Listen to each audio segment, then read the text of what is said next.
Pero qué bueno que podemos estar aquí en esta mañana, podemos disfrutar de estudiar la palabra de Dios.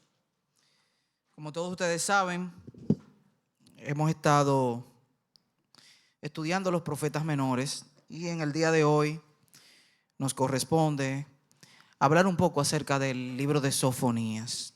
El libro de Sofonías es un libro un tanto extraño, desconocido para muchas personas. Casi nadie habla así con fervor acerca del libro de Sofonías, porque probablemente no todo el mundo lo conoce a profundidad. Es un libro pequeño de apenas 3 capítulos y 53 versículos que está ahí casi en el medio de la Biblia, como el queso en el medio del sándwich, ¿no verdad? Ahí está el libro de Sofonías. De hecho, muy temprano en mi vida, siendo bien niño, solía confundir el nombre, porque hasta el nombre es un tanto extraño, y yo le decía el libro de sinfonía. Y yo le decía el libro de sinfonía, y mi papá me corregía, me dijo, no, es Sofonías. Pero bueno, la realidad es que este libro es un libro que está aquí en la palabra de Dios, es parte de la palabra inspirada por Dios, así que es un libro trascendente e importante, sobre todo para comprender la inclinación del hombre al pecado y también el carácter de Dios, su justicia y su bondad. Así que, como les decía, es un libro de los 12, uno de los 12 libros de los profetas menores, que al igual que los 11 anteriores, o bueno, anteriores no, porque nos restan 3 libros de profetas menores más, pero igual que los que hemos visto previamente y que los que veremos también en adelante, lleva el nombre de su autor, porque Sofonías es el autor del libro de Sofonías. Y este es un libro que fue escrito durante el reinado del rey Josías, o sea, fue escrito entre el año 640 y el año 609 antes de Cristo. Y eso lo podemos ver en el versículo 1 del capítulo 1 de este libro. Dice: palabra del Señor que vino a Sofonías, hijo de Cusi, hijo de Gedalías, hijo de Amarías, hijo de Ezequías, en los días de Josías, hijo de Amón, rey de Judá. Y yo quisiera iniciar como inicia el pastor Salvador Gómez una reflexión similar a esta respecto de este libro, y aprovecho para darle crédito porque me ha sido de gran utilidad su exposición acerca del libro de Sofonías para yo poder a su vez traer a ustedes esta breve reflexión acerca de este libro. El pastor Salvador Gómez decía, iniciando su reflexión, que el hombre es una criatura arriesgada por naturaleza. El hombre es una criatura arriesgada por naturaleza. Y hasta las personas más conservadoras toman riesgos, asumen riesgos, aunque tomen algunas precauciones. Por ejemplo, hace ya muchos años, el 14 de abril del año 1912, a las 11:40 de la noche, el barco más conocido de la historia de la humanidad, el Titanic, chocó con un iceberg en medio del Atlántico. A las 11:40 de la noche, el 14 de abril de 1912, este barco, que en ese momento era el barco más grande del mundo, chocó con este iceberg. 1,500 personas perecieron por falta de botes salvavidas en el barco. No tomaron las precauciones porque en su soberbia los que construyeron este barco no pensaron que pudiese ocurrir una tragedia de tal magnitud. De hecho, cuando el barco se construyó, muchos le llamaban el barco insumergible. Y hay una anécdota, no sé si será cierta, pero hay un rumor que dice que la persona que construyó el barco, cuando se le reclamó que debía poner más botes salvavidas para que realmente fueran suficientes para las personas que estaban en el barco, que viajaban en el barco, él le dijo que no era necesario porque ese barco ni Dios lo hundía. No tomaron precauciones. Su soberbia les hizo pensar que nada iba a ocurrir. Cuando se trata de la salvación y del juicio venidero de Dios, muchos parten de este mundo asumiendo el riesgo de ir a una eternidad sin ninguna preparación, pensando que no va a pasar nada. Y se toman el riesgo porque no creen que Dios efectivamente los va a condenar. Pero al final Dios siempre cumple sus advertencias. Tienen la esperanza de que habrá alguna solución. Creen que siempre habrá un camino, algo que le permita evitar el mal. Y la realidad es que ese riesgo el hombre lo asume en gran parte porque el hombre no quiere perder la oportunidad de disfrutar de todos los placeres de esta vida mientras está en ella. El hombre no quiere desperdiciar un segundo de placer. Un segundo. Quiere disfrutarlo todo. Por eso usted ve que a muchos hombres, amigos, personas allegadas, uno les habla del evangelio y dice, no, todavía no es mi tiempo. Espérate, déjame yo caminar un poco más, déjame yo disfrutar un poco más y llegará mi tiempo. Porque no quieren desperdiciar un solo instante. Porque al final piensan que no va a pasar nada.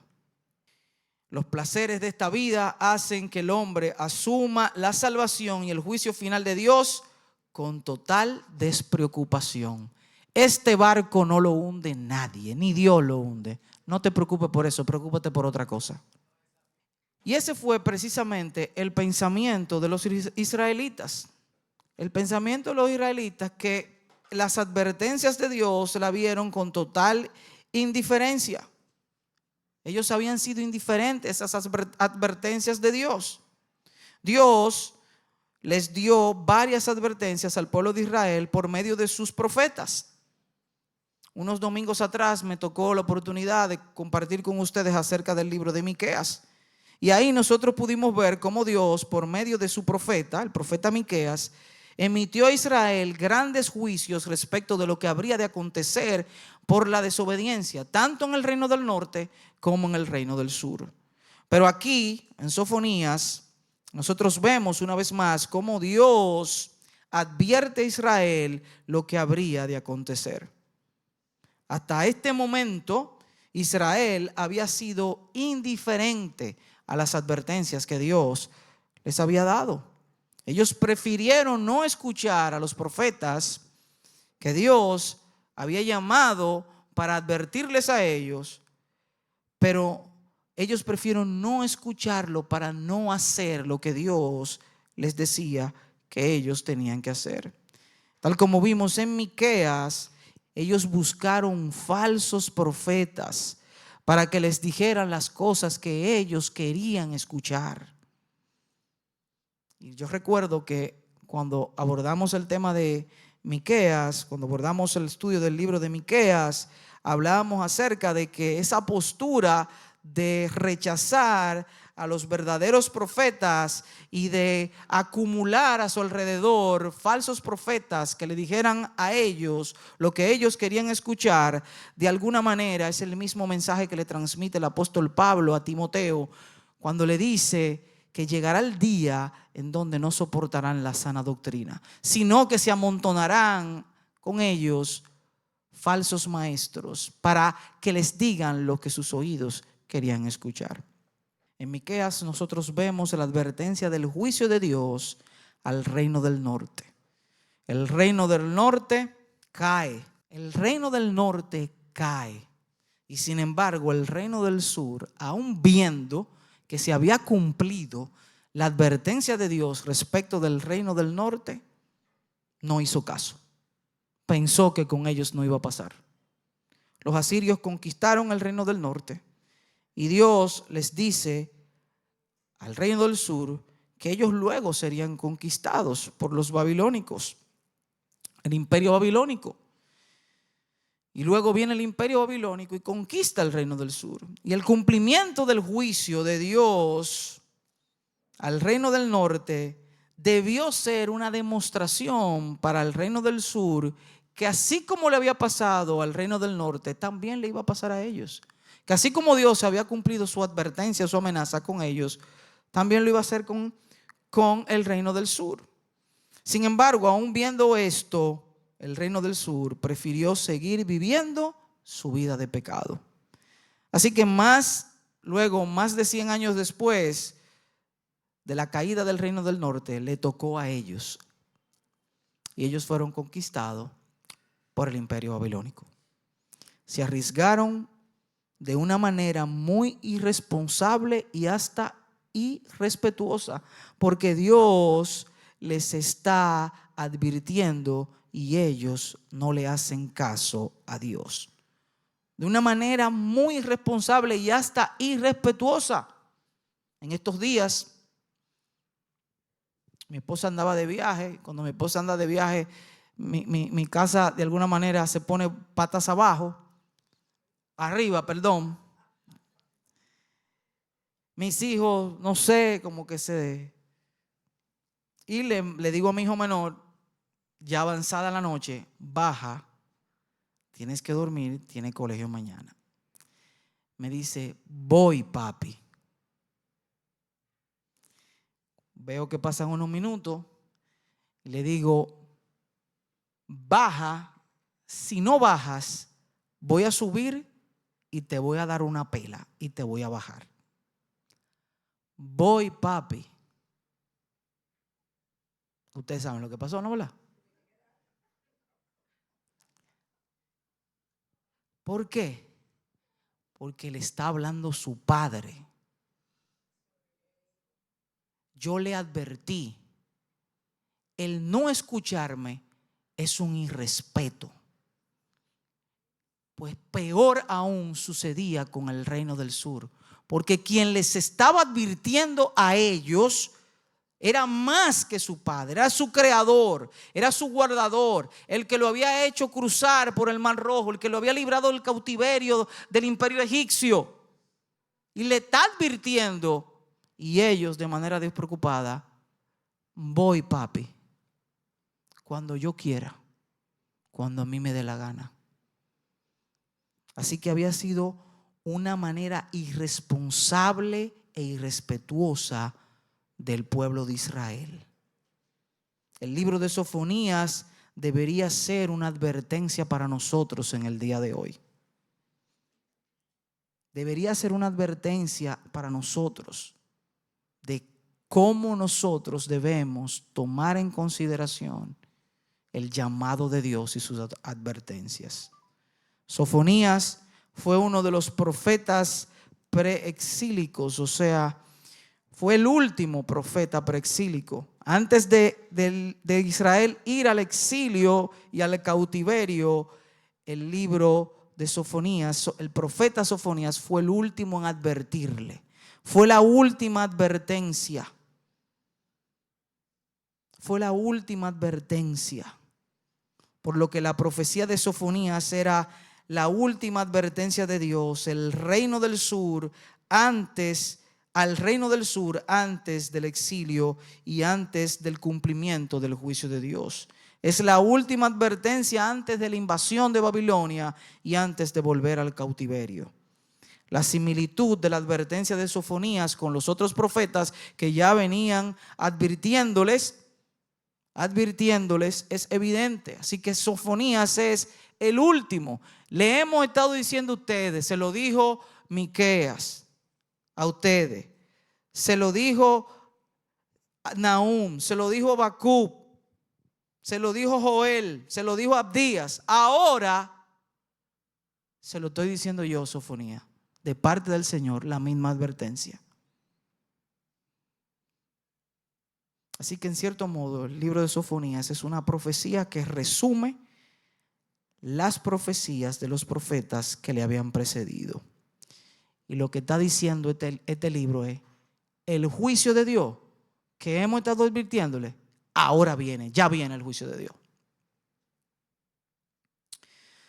Tal como nosotros vimos en Miqueas, Judá estaba sumergida en el paganismo y en la idolatría.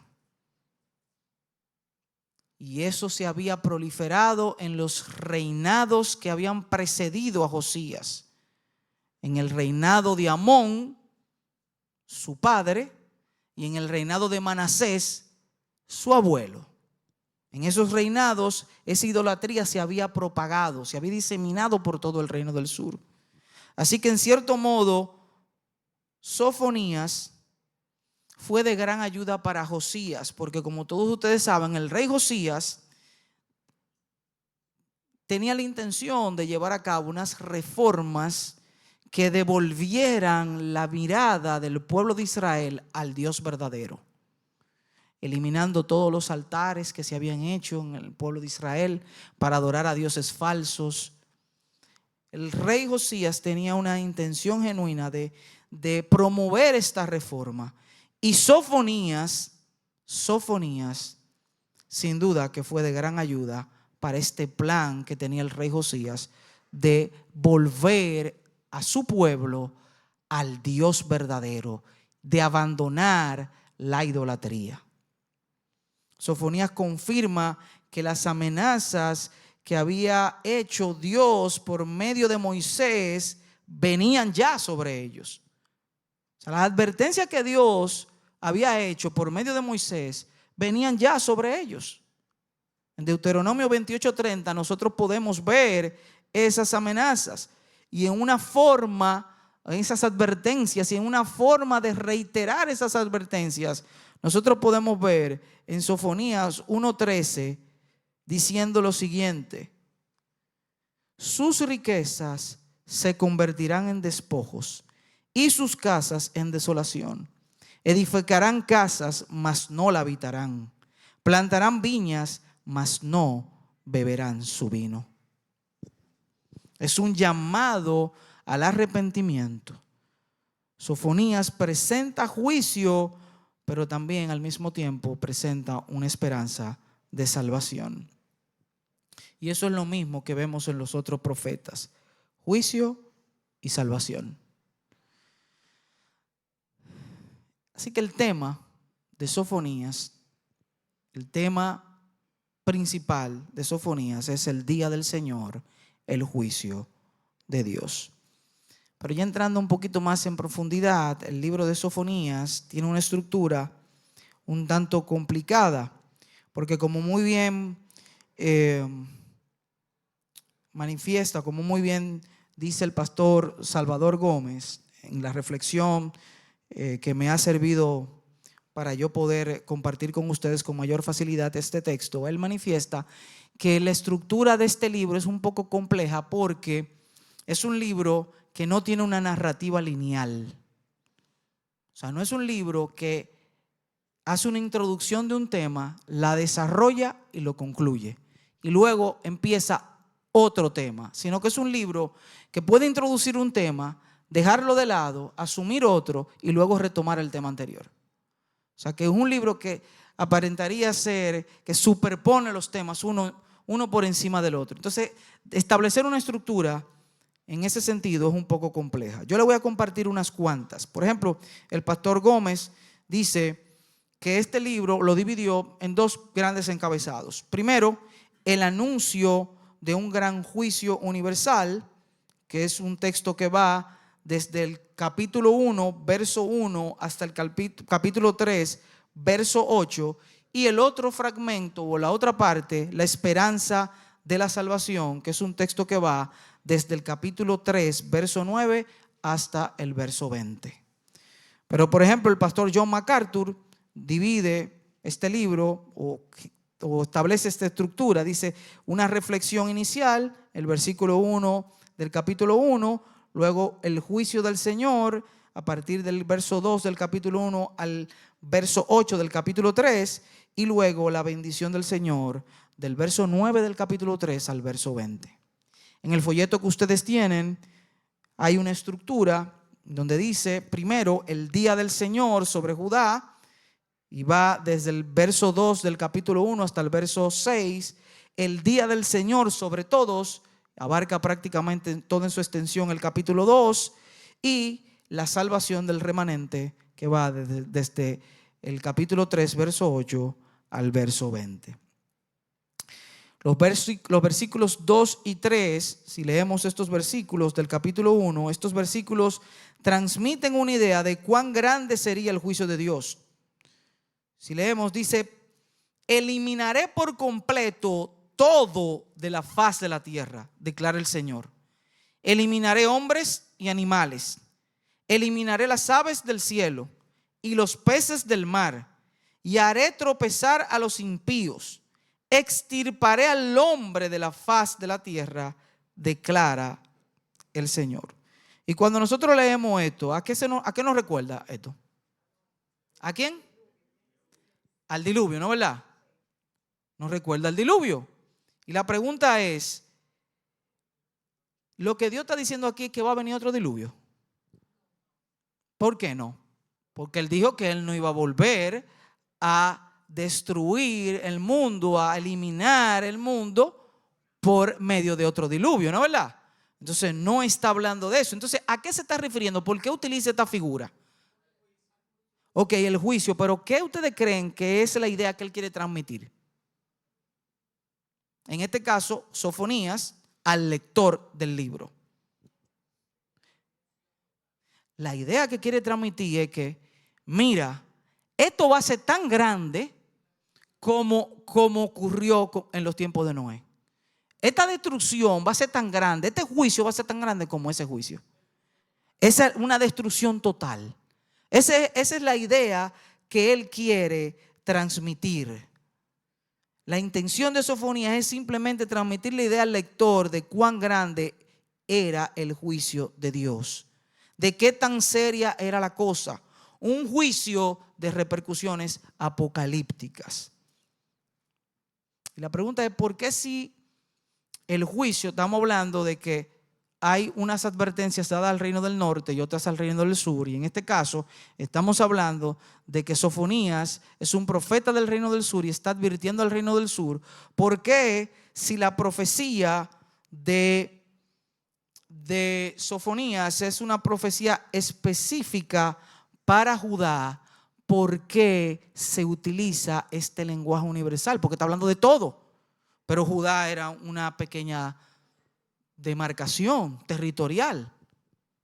La respuesta es porque la profecía de Sofonías tenía un cumplimiento inmediato en Judá, pero también tenía un cumplimiento postrero que apuntaba al día final, al juicio que vendría en la venida del Señor. Luego nosotros vemos varios juicios que se dan de manera específica. Bueno, luego vemos el juicio que se da de manera específica a Judá, y eso lo vemos en el capítulo 1, en el verso 4, del verso 4 al capítulo 2, verso 3. En los versículos del 4 al 13 hay una acusación de parte de Dios. Y si nosotros, una acusación por la idolatría a un pueblo que estaba sumergido en la idolatría. Dice: extenderé mi mano contra Judá y contra todos los habitantes de Jerusalén. Cortaré de este lugar el remanente de Baal y los nombres de los ministros idólatras junto con sus sacerdotes, a los que se postran en las terrazas ante el ejército del cielo, a los que se postran y juran por el Señor y juran también por Milcom. Dios los acusa de ser unos idólatras y los ha venido advirtiendo de la idolatría de manera sistemática. A lo largo de todo el relato del Antiguo Testamento, hasta este momento en el que estamos aquí con Sofonías, los judíos habían demostrado ser una especie de adictos a la idolatría. Y luego del escarmiento que Dios les habría de dar como parte del cumplimiento de su advertencia en su juicio, luego de ese escarmiento por la idolatría, ellos pasaron a ser un pueblo completamente monoteísta. Dios los escarmentó de tal manera que ellos abandonaron el politeísmo y terminaron siendo un pueblo monoteísta. Un pueblo monoteísta al punto de que ese monoteísmo no les permitió digerir nunca la idea de Cristo como un único Dios junto al Padre. En la concepción del judío del primer siglo no cabía la idea de un Dios Padre y de un Dios Hijo. No entendieron, nunca pudieron entender que Dios Padre, que el Dios que les había librado a ellos del imperio egipcio, que les había permitido cruzar el Mar Rojo, que les había dado de comer en el desierto, era el mismo Cristo. Esa idea no la pudieron digerir nunca. En su apego al monoteísmo, nunca pudieron asumirla, porque desde su punto de vista no podían haber dos dioses, no podía haber un Dios Padre ni un Dios Hijo tampoco. Y hay un autor que se llama Richard Bauckham, que escribió un libro que se llama Monoteísmo y Cristología en el Nuevo Testamento, que él explica perfectamente esta dificultad que tenía el pueblo judío de concebir la figura de Cristo unida a Jehová, a Yahvé, como el mismo Dios. Y de hecho, una de las razones por las que constantemente el pueblo judío quería matar a Cristo era porque Cristo decía que él era el Hijo de Dios. Así que el escarmiento que Dios les da a ellos, fruto de la idolatría, los lleva a un monoteísmo tan rígido que al final de cuentas no les permite asumir la idea de Cristo como Hijo de Dios. Judá había dejado de seguir al Dios verdadero por ir detrás de sus ídolos. Y la profecía ilustra que en aquel día de juicio, por causa de la idolatría, habrían gritos de auxilio y gemidos. Dice el versículo 10: y habrá aquel día, declara el Señor, gritos de auxilio desde la puerta del pescado y gemidos desde el segundo distrito y gran estruendo entre las colinas. Y aquí la expresión de gritos de auxilio transmite la idea de una gran desesperación, de un clamor frenético y desesperado.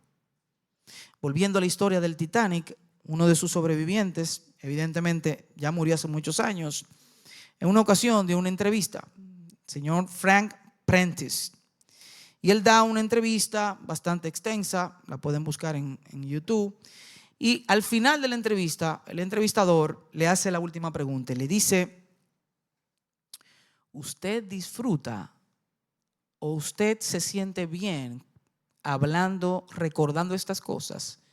Hablando de esto, rememorizando esto, lo que pasó, esta tragedia con este barco, todos estos recuerdos, cómo tanta gente murió. ¿Usted de alguna manera eso no le afecta? Y él le respondió, le dijo: mira, lo único que no me gusta es que cada vez que hablo de esto, tengo pesadillas. Y en mis pesadillas, lo único que escucho son los gritos de desesperación de la gente ahogándose, buscando algo para salvarse. ¡Auxilio! ¡Sálvenme!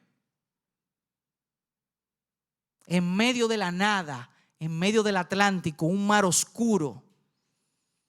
Dice, él decía: no puedo sacarme de mi mente tantas voces, cientos de voces gritando auxilio, auxilio, auxilio.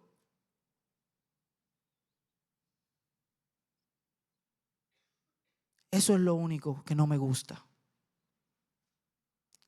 en todos mis años no he podido apartar de mi mente tantos gritos de auxilio. Los recuerdo vívidamente. Y dice este texto, versículo 10, que así será el día del juicio final, con gritos de auxilio.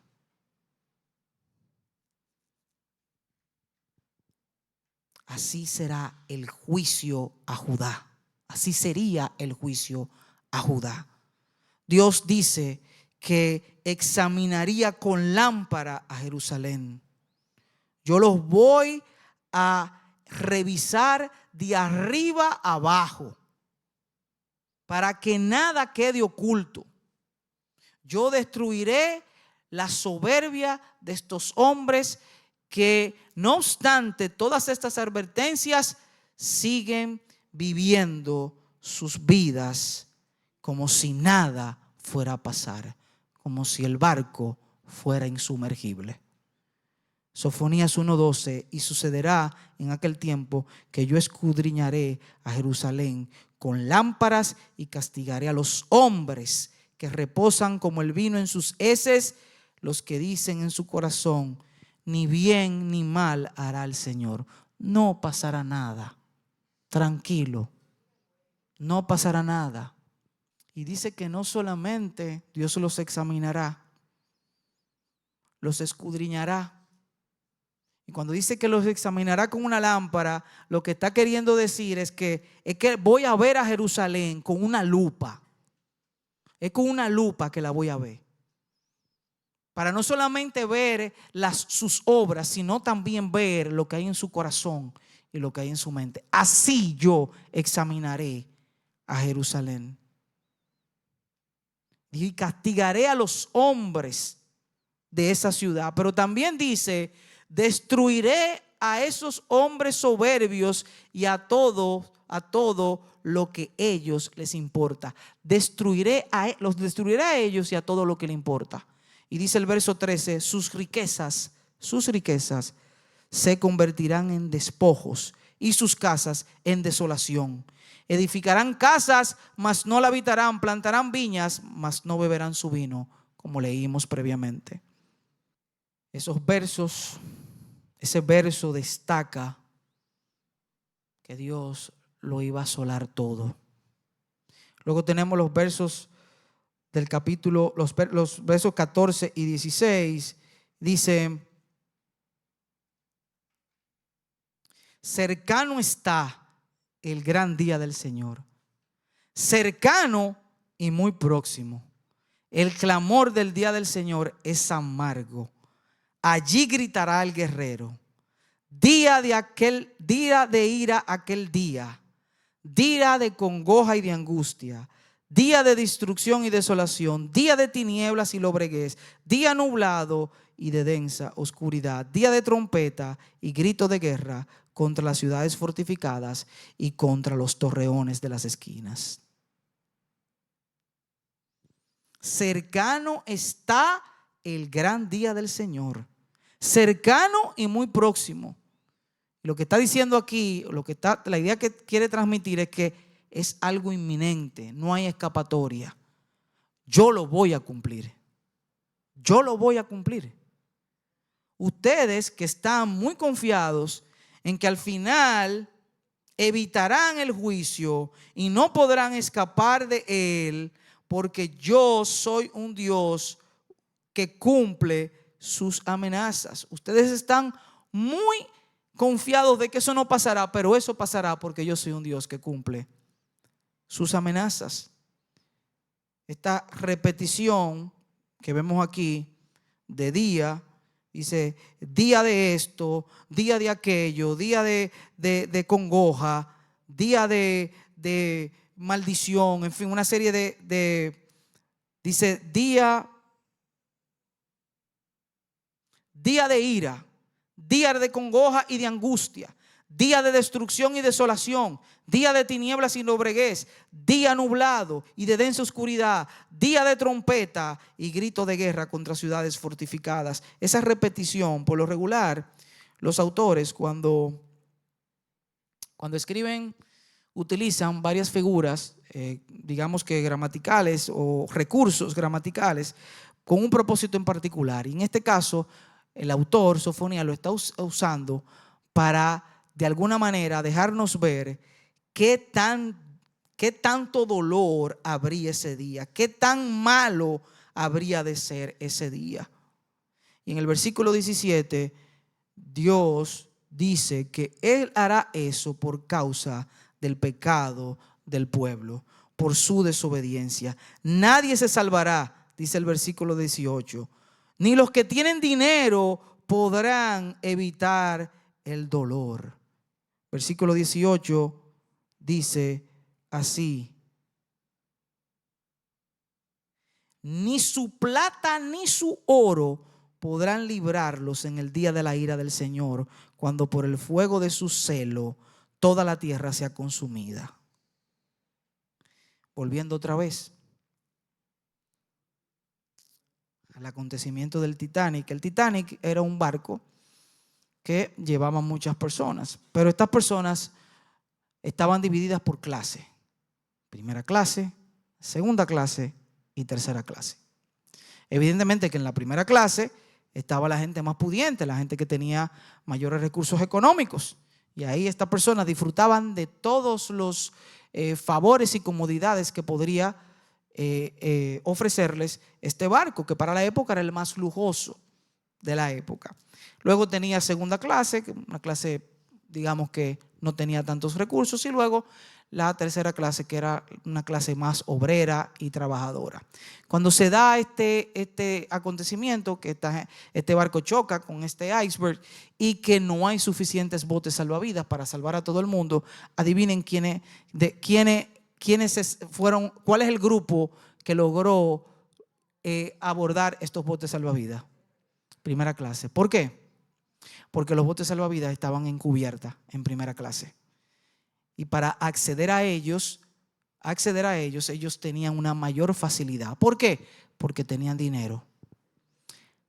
Dice aquí que ni el oro ni la plata los iba a salvar a ellos. Y ni el oro ni la plata va a salvarte a ti y a mí del juicio final de Dios cuando Cristo vuelva por su iglesia. Tampoco. Así que hay un bote salvavidas al que nosotros no podemos, que está ahí para nosotros, que se llama Cristo. Y nosotros nos montamos en ese bote, nosotros no nos vamos a perder. Pero ese bote no se compra ni con oro ni con plata. No se compra con oro ni con plata. Ese bote está a nuestra disposición. Solamente necesitamos creer en Cristo como nuestro Salvador. En los versículos 1, 2 y 3 del capítulo 2, nuevamente Dios extiende su mano de misericordia y llama al arrepentimiento. Dice: congregaos, oh nación sin pudor, antes que entre en vigencia el decreto, antes que venga sobre vosotros el ardor de la ira del Señor, antes que venga sobre vosotros el día de la ira del Señor. Buscad al Señor, vosotros todos, humildes de la tierra, que habéis cumplido sus preceptos. Buscad la justicia, buscad la humildad. Quizá seréis protegidos el día de la ira del Señor. Buscad al Señor. Ustedes están ante este gran dilema de destrucción y juicio porque dejaron de seguir al Señor. Le está diciendo Sofonías, porque dejaron de buscarlo. ¿Qué pueden hacer entonces para evitarlo? Volverse a Dios, que era lo que quería el rey Josías con sus reformas. Que el pueblo se volviera a Dios, que el pueblo volviera a buscar a Dios, que se arrepintiera de sus pecados, que abandonara la idolatría. Y luego tenemos un juicio contra las naciones, que en el bosquejo de nosotros dice que es un juicio contra todos.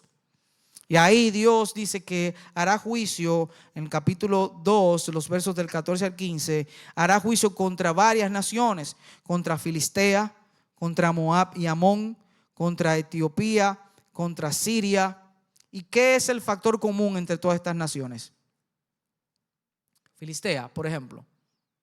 El factor común dentro de todas las naciones era que todas eran enemigas del pueblo de Israel. Entonces, a ellas también Dios iba a juzgar.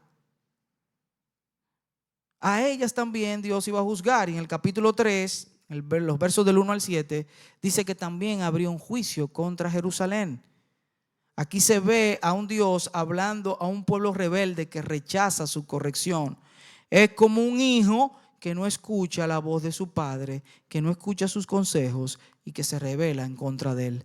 Dice, ay de la rebelde y contaminada, la ciudad opresora. No escuchó la voz, ni aceptó la corrección. No confió en el Señor, ni se acercó a su Dios.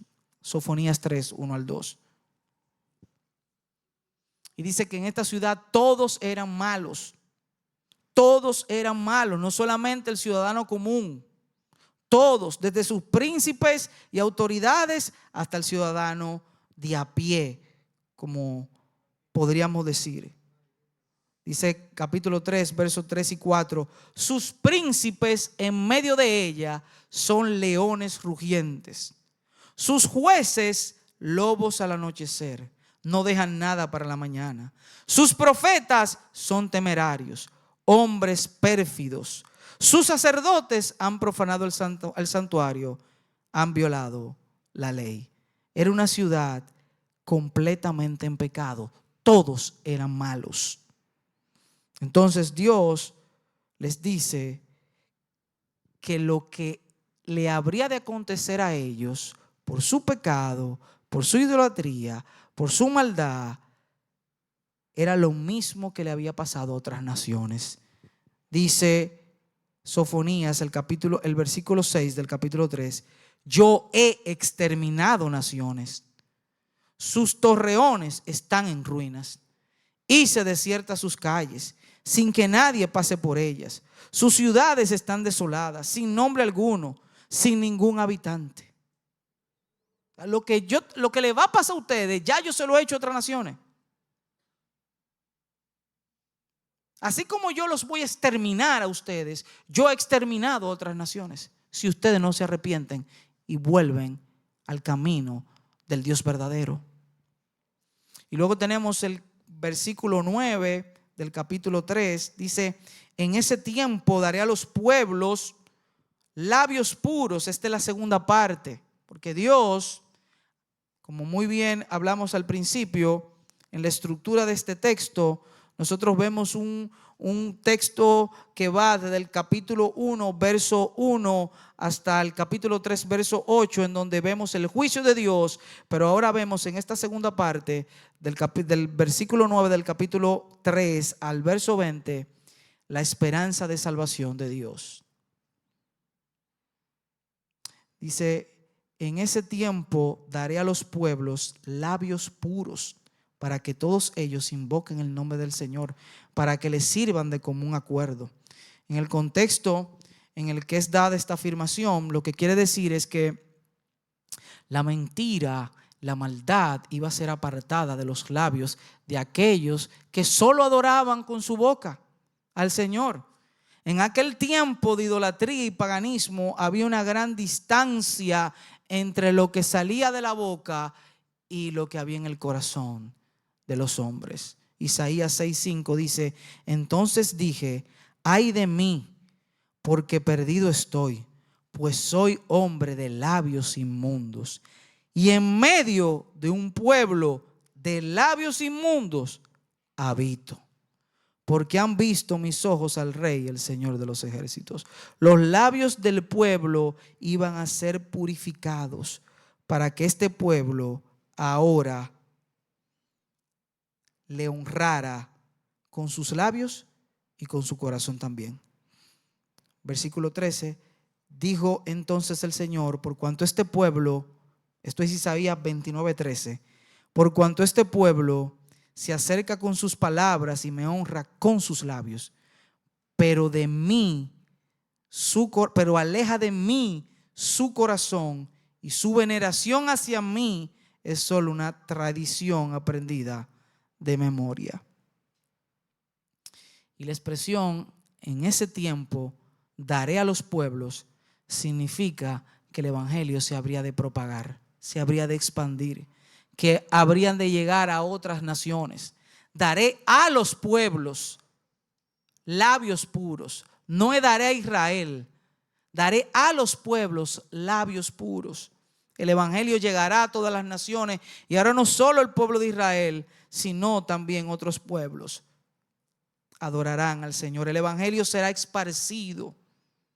Recuerden nuevamente la profecía de Miqueas hablando acerca del juicio, pero también de la esperanza y de un remanente.